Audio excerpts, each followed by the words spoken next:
Hello everyone and welcome back to the Stretch of Identity podcast. I'm your host Shelly Rabang. This podcast is where I interview lovely people like Maja,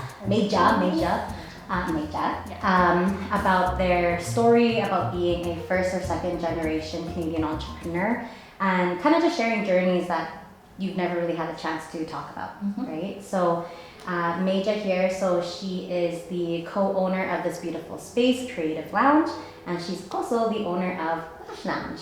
Next door, right there. You can just walk on over if you want to film over there. So tell us, where did you grow up? When did you move to Canada?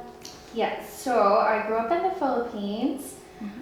This is really good. Holy crap. I just started to. I moved when I was 13. So I started midway grade 9 here. Okay. Yeah. And you went to which school what area did you? So like downtown, I did grade 9 at Hugh John, and then grade 10 I moved to Kelvin. So it was half a year at Hugh John and then 3 years of high school in Kelvin. You mentioned that did you go to school right away when you graduated, or did you take a year off right away? So after high school, I took a year off because I was so unsure of like what I wanted to do. It was either I was like, oh, maybe nursing or maybe going to business school, but I wasn't sure. So I took that year off, and my parents were like, oh yeah, that's fine. You should really take a year off. Yeah, they encouraged it? Yeah, they did. No way. It was great. Yeah. Wow, you have cool parents. I know. I was very lucky. Nice. And then, so what did you do when you took that year off? So that year off, I started working at a fishing lodge. Oh yeah. So it's like like what? Yeah. Which fishing lodge? It's called Eagle's Nest. So it's like a 2-hour drive, maybe 3, from the city, and then you either take a boat going to the island or a plane. That is crazy. Yeah. How did you hear about this? We had a family friend who worked there the summer before, and then she didn't want to go back, so she asked if I wanted to do it. So what would you say is, so right after school, right, you went into RN, and then you went, relax, you're like, you did. Oh my God, I'm not. Yeah, okay, you're okay. And then you went into lashing. So how did that come about for yourself? Oh yeah, so so after that year off, I decided, okay, let's do nursing. And then after I wrote my NCLEX, about 2 months after that, we have a family friend who just started teaching lashes. And she's like, oh, do you want to learn lashes? And I was like, oh, sure. Let's do it. Like, why not? So yeah, it's just like a 2-day course, and then started this was like mid-COVID. This was like COVID 2020, right? Right. Oh wow. Yeah, it's crazy. What? Yeah, so I finished nursing COVID time. I started working at the hospital COVID time, so that was oh my gosh, that's probably gone stupid crazy. Oh, yeah, it's different. Yeah. And then started lashing. I started taking clients at home first. And then the previous owner of the Lash Lounge, who went to high school with my fiance, she's like, oh, I took over the Lash Lounge. Does your girlfriend want to come work here? Yeah. And then that's how I transitioned to working at the salon. And then I worked for her for like 3 years before I took over. Right. Yeah. Okay. Well, yeah. How did the opportunity come for you to take ownership of Lash Lounge? I think honestly it was like perfect timing, because by then I was 3 years in at the hospital, and I was so burnt out. Like I could tell I was so grumpy. Yeah. Every time they were like, oh, somebody's like orientating and like they're following you, I would just be mad. I'm like, oh, why am I training somebody? Oh my God, like I swear I'm not like that. And then so I noticed those changes. And then I think there was one day at the hospital, I was just like, is this what it's gonna be for the rest of my life? To make money. I'm like, I hate it. So I think I was just craving more autonomy, more freedom, right? Right. So when the opportunity presented and she was like, oh, I'm selling the business, I'm moving, I was just like, okay, no brainer. Let's just do it and I'll figure it out. So right after that, I quit the hospital. Like I did the business full time. Wow. There's so many things to learn. I was like, okay, I need to focus on this. And when you are low, there is that pressure of meeting the quota or meeting the rent payment, things like that. Yeah. So how was your experience dealing with that for the first time? I think I was lucky because it was pretty established already. And before I even took over, I had like a loyal clientele. So that helped. And then I learned from Steph, that was the previous owner, just like, you know, just the daily things, like how to manage the business. It was definitely hard. I was like, there were days when it's like, how do I make payroll? It's like, how do you supply for like supplies, where do you get those? Just things like that. So like daily challenges, but you get through it. Okay, so to continue our conversation about, you know, now being a new business owner and dealing with the new struggles of owning a brick and mortar place, I really wanted to speak to you about, honestly girl, being a business owner and what kind of support you had from your parents. Yeah, because you mentioned earlier, how your parents, which I think is amazing. Yeah. I think it's amazing. So Maja mentioned earlier that her parents were always the type to say, go for it. Yeah. Try your best. Just do it and then try your best doing it. Yeah. Yeah, so that was big. So when I took over, I think I was very nervous. Like I said, I'm very nervous about a lot of things. Everything I dive into, I'm just like, I'm nervous, but I'm going to do it. I know, I'm just anxious. Just do it. Yeah. And it'll be fine. Yeah. But they were big emotional supports, just like, you know, just always there to say, you got this, you're here.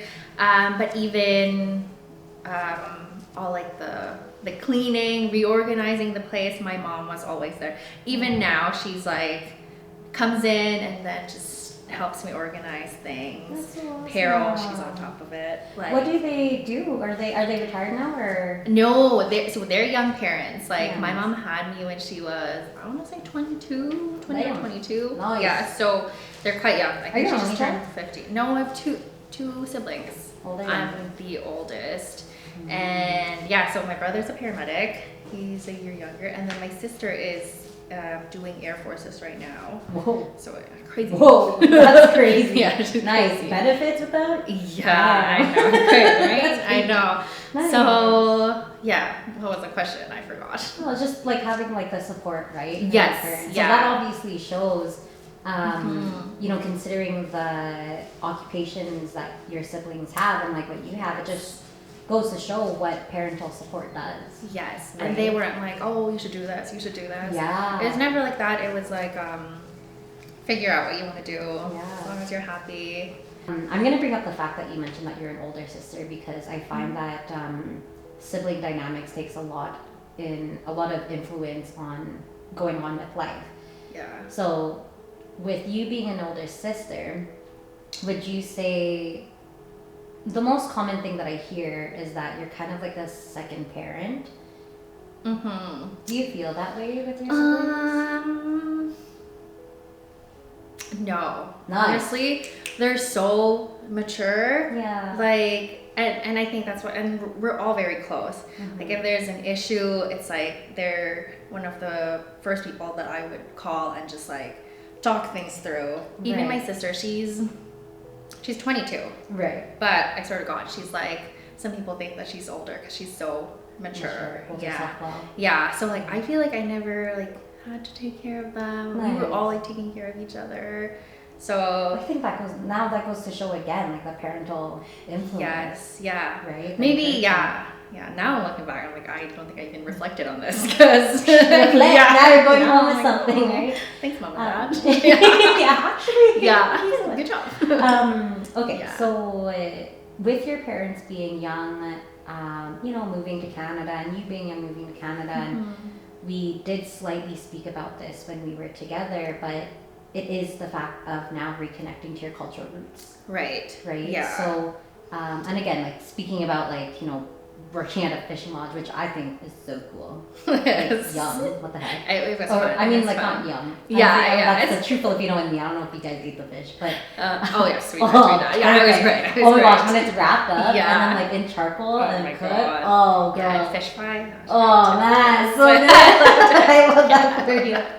Maybe that's why your parents were okay with it, because it's like, oh, it's like fishing. Right? Honestly, they were like, oh, it's an opportunity. I think, I don't know, like maybe moving here, I think if I stayed in the Philippines, these opportunities would not present itself to me, you know? Yeah. So now it's just like, just take advantage.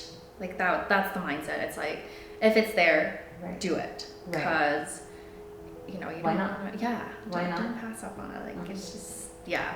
So, for yourself, so what, in your version, because when we first met, you and Vivian did mention to me that you wanted to connect to the Filipino community. Yeah. Well, what ignited that thought for you guys? Yeah. So moving here like grade 13, right? All I wanted to do was be Canadian. Yeah. Just like erase all my Filipino culture, just except for food. Just kidding. Even food, I think I just like, you know, get far away as possible from my Filipino culture. Because in my mind, I was like, this is the only way that I would fit into this new place that I'm in. So I think just now being a business owner, being a leader, and like even on social media, just seeing other people who are Filipino, who are embracing their culture and thriving, I'm like, you know, it's possible. And it's like something that I want to be proud of, because there's a lot of Filipino traits and values that are really good. Yeah, like I said, it's like Filipinos are so resilient and so hardworking, and you know what? These are values that I want to instill in myself, or like, you have already. Yeah. What would you say is your number one piece of advice for someone who's trying to dive into something that they're uncomfortable with? To me, I think just be open to learning, open to failing, open to trying new things, and you know, just think it's gonna be okay. What's the worst that can happen? And just, I feel like that is just my mindset for a lot of things. Just give it a try, and again, do your best, and it'll be fine. Yeah. Doing your best and also being okay with not succeeding. Yeah. Too, Yeah. right? Yeah. Would you say that's a lesson that you learned from your parents too? Probably. You know what? Like, I was talking to my dad last night, and then he would be like saying things, and I'm like, oh, like now it's like, oh, it's like hitting. It's like, okay, these are like life lessons that probably growing up you're just like brushing off, but probably stuck to me in like a lot of ways, right? Right. Yeah. That's so awesome. yeah, it's great. I'm very, very blessed to have that. Okay, well, that's everything that I have. I want to thank you for joining us on our podcast. So again, everyone, this is Maja, the owner of Lash Lounge, as well as the co-owner of the Creative Lounge. Where can they find you? Instagram is the Lash Lounge Winnipeg, and for the Creative Lounge, it's the Creative Lounge Inc. Nice. Yes. Beautiful. That's it. Yeah. Awesome. Thank you everyone for listening, and we'll catch you on the next one. Thanks.